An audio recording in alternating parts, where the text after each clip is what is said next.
एहसान कर दिया, इस्तीफा ले लिया, क्या है? जो इधर पक्ष लेने आ रहे हैं उन पे भी आरोप लगे, पप्पू यादव पे भी हम कह रहे हैं कि इसका पीछे कारण कौन है? प्रधानमंत्री ने 2015 में कहा था कि सौगंध खाता हूँ इस देश की। मेरी बात FIR सरकार ने दर्ज नहीं की। अरे पूरी बात सुनिए।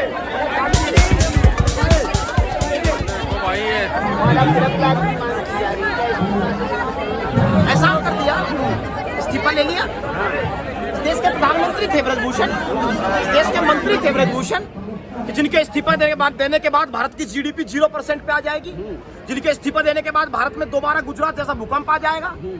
इस तरह के शर्मनाक व्यक्ति को इस देश में सार्वजनिक जिंदगी में होना नहीं चाहिए, जिसपे 24 मुकदमों की फहरिस्त हो, जिसपे 1996 में दाऊद इब्राहिम से मिलने का आरोप लगा हो, जिस व्यक्ति पर टाड़ा लग चुका हो। इस तरह के आरोप अगर किसी व्यक्ति पर लगते हैं और उसके बावजूद वो अपनी पत्नी से कहता है कि चुनाव में उतर जाइए, इस तरह के व्यक्ति को शर्मनाक। ऐसा कोई नेता जिस पे आरोप ना लगे? ऐसा नहीं है, ये तो राजनीति का दुर्भाग्य है। जो इधर पक्ष लेने आ रहे हैं उन पे भी आरोप लगे, पप्पू यादव पे भी 32 मुकदमे दर्ज। हम कह रहे हैं कि इसका पीछे कारण कौन है? प्रधानमंत्री ने 2015 में कहा था कि सौगंध खाता हूँ इस देश की मिट्टी की, कि सत्ता में जाने के बाद इस देश के संसद में एक अपराधी को चुन करके स्वच्छ कर दूंगा। क्या हुआ उस वादे का और कितनी कार्रवाई हुई? आप ज्ञानी पत्रकार हैं, मुझे बता दीजिए। 2015, अरे हम कह रहे हैं, बता रहे हैं। इसका मतलब इस देश के प्रधानमंत्री के ऊपर भी कोई प्रेशर रहा होगा कि प्रधानमंत्री ने जो नारा 2015 में दिया उस पर अमल करने की स्थिति में आज भी नहीं है, और उस वक्त नहीं है जब ब्रजभूषण जैसा व्यक्ति ये कह रहा है कि अगर प्रधानमंत्री एक बार कह दे तो मैं इस्तीफा दे दूंगा। तो इस्तीफा हो तो गया। इस्तीफा हो गया कितने दिन के बाद? कितने दिन के बाद? क्या प्रधानमंत्री ने कर्नाटक का चुनाव बड़ा था क्या? प्रधानमंत्री ने कर्नाटक के चुनाव में जय हनुमान का नारा दिया, वो बड़ी बात है कि हनुमान जी ने आशीर्वाद किसी और को दे दिया। उस बात पर हम जाना नहीं चाहते। राजनीति को टांगिए खूंटी पे और बात को समझने की कोशिश करिए। प्रधानमंत्री ने कर्नाटक के अंदर हनुमान का नारा तब दिया जब दिल्ली में सीता का अपमान कर रहे थे। इस देश में सीता का अपमान और हनुमान का गुणगान एक साथ नहीं चल सकता, इसलिए देश के प्रधानमंत्री को भी सोचना चाहिए। बड़े व्यक्ति हैं, सम्मानित व्यक्ति। लेकिन आपने कहा सीता का अपमान, भाई जब तक आरोप सिद्ध नहीं हो जाते कौन सीता है कौन रावण है तो बाद में पता लगेगा। पोक्सो का मतलब जानते हैं आप क्या होता है? क्या मतलब होता है? बताइए। जैसे ही FIR हो 24 घंटे के अंदर गिरफ्तारी का प्रावधान होता है। हाँ, लेकिन FIR कब हो? 24 घंटे के अंदर। FIR भी 24 आप सुन लीजिए मेरी बात, आप मेरी बात सुन लीजिए। 6 महीने 1 साल बाद आप मेरी बात सुनिए। FIR तो सरकार ने दर्ज ही नहीं की, शर्मनाक विषय है। FIR का मतलब मुझे बताइए। अरे हमें आप बात तो सुनिए। पुलिस का मतलब प्रशासन, और प्रशासन किसको रिपोर्ट करता है? शासन को। अगर आप साबित कर दें कि शासन और प्रशासन तो अलग अलग चीजें हैं और बीच में कोई संबंध नहीं, तो बात आगे बढ़ेगी। हम कह रहे हैं हमारे सवाल पे आइए। अगर आप ये साबित कर दें कि प्रशासन और शासन के बीच में कोई संबंध नहीं तो बात आगे बढ़ाएं। आपको मैं मौका देता हूँ, साबित करिए। अच्छा, तो कानून आगे नहीं। बात मुझे पता है, तुम पत्रकारों का नाटक है कि जब सवाल का जवाब ना हो और जब तुम्हारी कनस्तरी पूरी भर जाए तो सवाल पलट दोगे। जवाब देने भी हम ही सवाल करें, हम ही जवाब दें। इसका मतलब तुम सवाल ही वैसे पूछ रहे हो जो अज्ञानता के सवाल है। सीधी बात सुन लीजिए, बच्चा जानता है इस देश का प्रशासन शासन को रिपोर्ट करता है।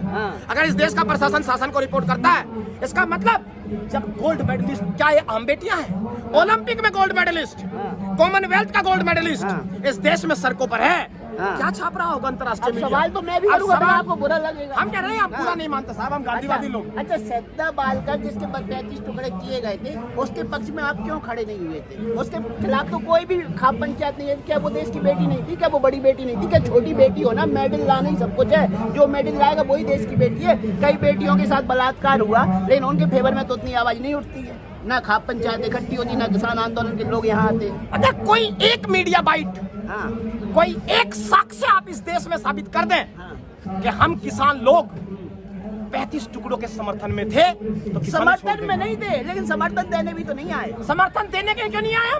हमने कहा कि बेटी को सम्मान मिलना चाहिए। सवाल इस बात को आप समझ लीजिए कि 35 टुकड़े वाला आदमी हो चाहे 70 टुकड़े वाला आदमी हो, शर्मनाक विषय है कि एक आदमी इतना ताकतवर है कि उसे गिरफ्तारी के धरना देना चाहिए। अगर कानून ने काम किया होता, अरे पूरी बात सुनिए, अगर कानून ने काम किया होता तो हमें यहाँ बैठने की आवश्यकता नहीं होती। हम यहाँ से पहले दिन चले जाते अगर गिरफ्तारी कर ली होती। मुझे बताइए इस्तीफा लेने में मैं आपको क्या कह रहा हूँ?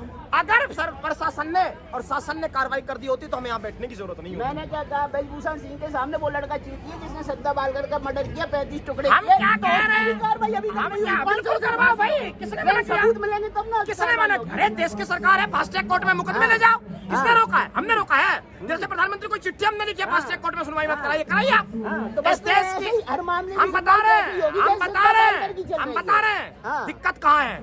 दिक्कत तब है जब इस देश की सरकार एनजेसी जैसा कानून लाती है, जिसका फुल फॉर्म है नेशनल जुडिशियल अपॉइंटमेंट कमीशन। सरकार को क्या आपत्ति है कि कह रही है कि जज की नियुक्ति में हमारे लोग होने चाहिए? क्या सरकार न्यायपालिका में कब्जा चाहती है? क्यों सब देश के कानून मंत्री ये कह रहे हैं कि कॉलेजियम सिस्टम के अंदर हमारे लोग बैठाओ? क्योंकि हम इस बात से सहमत नहीं है। देश की सरकार संविधान सभा की उस बात से सहमत क्यों नहीं है जिसमें संविधान सभा ने कहा कि न्यायपालिका, विधायिका और कार्यपालिका विभिन्न 3 अंग होंगे भारत की सत्ता के। इस बात में सरकार को आपत्ति कहाँ है? सरकार इस तरह के से अगर काम करेगी, हमें किसी 35 टुकड़े वालों के साथ हम नहीं है। 35 टुकड़े वाले को सरेआम फांसी पर लटका दो अगर इस देश का संविधान इजाजत देता है तो हमें कोई मतलब नहीं है। लेकिन एक बात ध्यान सुन लीजिए, ये किसान की बेटियां हैं, ये किसान की बेटियां हैं। 21 तारीख को बता देंगे कि हमारी ताकत क्या है, हमारी क्या है ताकत। पूरी बात सुन लो, बीच में बात नहीं काटो। 21 तारीख को बता देंगे हमारी ताकत क्या है। आप ही जैसा पत्रकार बता रहा हूँ, किसान आंदोलन में मुजाहिद कहता था क्या हो जाएगा, बहुमत की सरकार है, क्या बिगाड़ लोगे? मोदी जी का क्या हुआ? हमने कहा भाई सुनो, वक्त लो, बिगाड़ देंगे।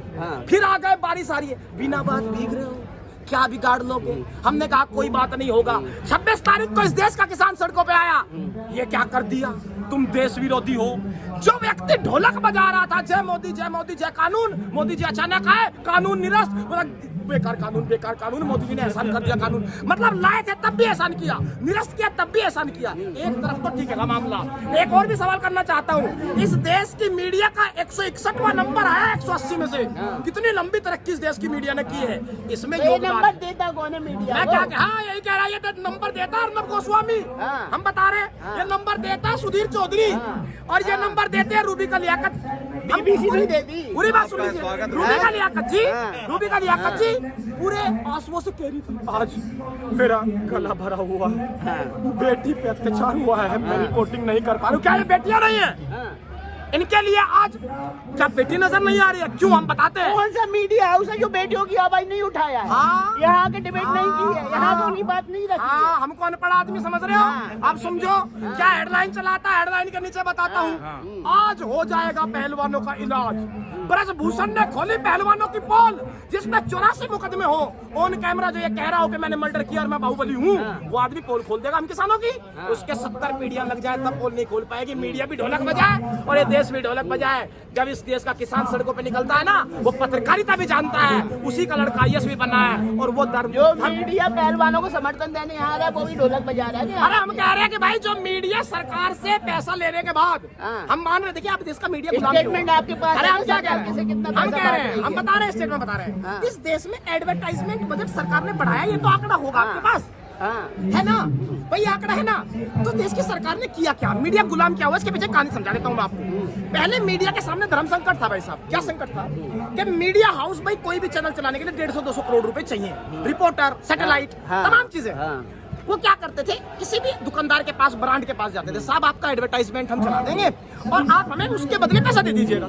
तो एक सिस्टम काम करता आ रहा था। इस देश में सरकार बदल गई 2014 में, तो एक फोन गया मीडिया हाउस के पास, बोला कैसे चल रहा है सिस्टम? बोला ठीक चल रहा है साहब, सही स्पॉन्सरशिप मिल रही है, ब्रांड का स्पॉन्सरशिप करते हैं, पैसा लेते हैं। बोला सुन लो आज एक बात, इस देश में 2014 के बाद अगर कोई ब्रांड है तो वो सिर्फ नरेंद्र मोदी है और आप उन्हीं का ऐड करेंगे। बोलो कितना पैसा चाहिए? बोला जी पैसा तो उधर 150 करोड़ का खर्चा आ रहा है, 170 करोड़ में हो जाएगा।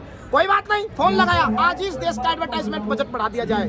तथाकथित युग पुरुष प्रधानमंत्री, उनको ऐड की जरूरत है और उस देश का ऐड मीडिया करेगा। जिस देश का मीडिया इस सवाल को उठाने की हिम्मत नहीं है कि 8 साल में जो इतना बड़ा वक्ता प्रधानमंत्री हो, दुनिया गौरव की तरह देख रही हो, क्या वो प्रेस कॉन्फ्रेंस नहीं कर सकता? सवालों से डर लगता है इतने अच्छे वक्ता को? वो तो देश का गौरव होना चाहिए। खबर छपेगी जिस तरह अमेरिका में छपती है कि भारत के प्रधानमंत्री ने खुलेआम लिए मीडिया के सवाल, लेकिन प्रधानमंत्री सवाल नहीं लेते। एक बार ले लिया था 2019 के चुनाव में आके, नहीं अमित शाह जी जवाब देंगे। क्या इस देश में इतना कमजोर प्रधानमंत्री हो सकता है जो मीडिया के सवाल ना ले पाए? और सवाल कैसे है मीडिया के, बता देता हूँ। मोदी जी इस देश के लिए बड़ा गौरव का विषय है, जानना चाहेगा ये देश आप आम काट कर खाते हैं कि चूस कर? ये देश जानना चाहता है कि आप बंटवा रखते हैं क्या? कितना बड़ा सवाल है इस देश। हम कह रहे हैं अगर प्रधानमंत्री का बंटवा तो अक्षय कुमार नहीं है, अरे बंटवा तो अक्षय कुमार नहीं है। अगर इस देश का बंटवा भारत की जीडीपी बढ़ा सकता हो, प्रधानमंत्री के जेब में पड़ा बटुआ अगर बेरोजगारी का समाधान हो, प्रधानमंत्री की जेब में पड़ा बटुआ अगर हर समस्या का समाधान हो, तो ऐसे बटुए को आज इस सोने की चिड़ियों में जड़वा करके इस देश के संविधान की किताब के ऊपर रख दो, समस्या आएगी ही नहीं। इन तमाम बातों पे बात होगी। एक बात आप समझ लीजिए, मैं बता देना चाहता हूँ, सवाल इस धरने का है। ये बेटियां यहाँ बैठी हैं, ये बेटियां उस दिन तक यहाँ तक नहीं जाएगी जब तक इस आदमी ने जो कुकर्म किए है ना 12-13 साल में, इनके कुएं की एक एक ईंट उखाड़ मत। इस आदमी का इलाज होगा। बात होगी निष्पक्ष की। सामने वाले ने कहा अगर मैं दोषी पाए जाता तो मुझे फांसी पे लटका देना, अगर दोषी पाए नहीं जाते तो फिर क्या होगा? अरे भाई, दोषी पाए जाएंगे तो जांच तो होगी, नहीं पाए जाते हम कह रहे हैं जांच तो होगी। और जांच में जब एफआईआर ही होने को तैयार देश का प्रशासन नहीं कर रहा था, सुप्रीम कोर्ट को कहना पड़ा एफआईआर कर लो, तो फिर जांच तो तभी होती अगर एफआईआर होती। एफआईआर क्यों नहीं हुआ? एफआईआर क्यों नहीं हुआ? सवाल ये है, किसके कहने पे? सुप्रीम कोर्ट ने तो क्या इस देश के लिए इतना शर्मनाक विषय है कि बेटी को न्याय के लिए हर सुप्रीम कोर्ट जाना पड़ेगा? कितनी बेटियां जाएगी? कितने सुप्रीम कोर्ट टाइम दे पाएगा? सवाल को सवाल कहने की हिम्मत रखिए अगर आप में हिम्मत है। लेकिन 6 साल बाद भी तो न्याय मांगने सुप्रीम कोर्ट कोई नहीं जाता। हम बता रहे हैं, 24 घंटे में तो जाओ न्याय। हम बता रहे हैं 6 साल बाद जाओगे तो अरे हम बता रहे हैं, हमारी बात को सुनिए। बेटी की इज्जत होती है। 600 साल बाद रानी लक्ष्मीबाई का कोई अपमान करेगा, आज भी हम गिरबान पकड़ लेंगे।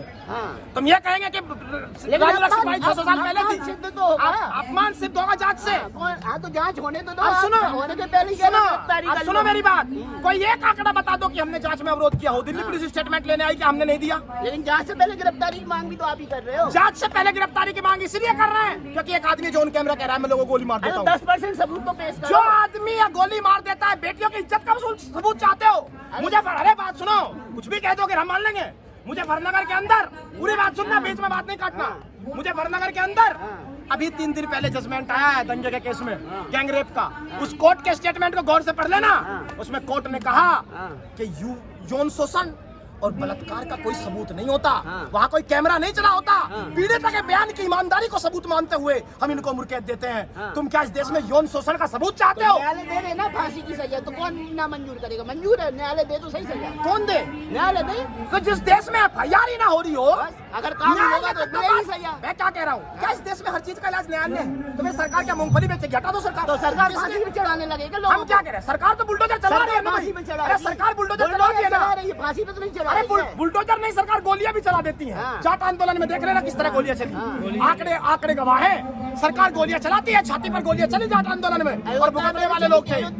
मैं क्या कह रहा हूँ, अयोध्या में गोलियां चली होगी। जाति विशेष से क्यों जोड़ते हो किसी भी दंगे पर, किसी भी कार्रवाई? जाति विशेष से हम नहीं जोड़ रहे वही लोग जिन्हें इस आंदोलन से दिक्कत है। क्या कह रहे हैं? अरे सुनो बात, क्या कह रहे हैं वो लोग? वो ये कह रहे हैं कि हरियाणा का आंदोलन है, डंके की चोट पे कहते हैं हरियाणा का आंदोलन है, क्योंकि 70% मेडल इस देश में स्पोर्ट्स में हरियाणा लाता है।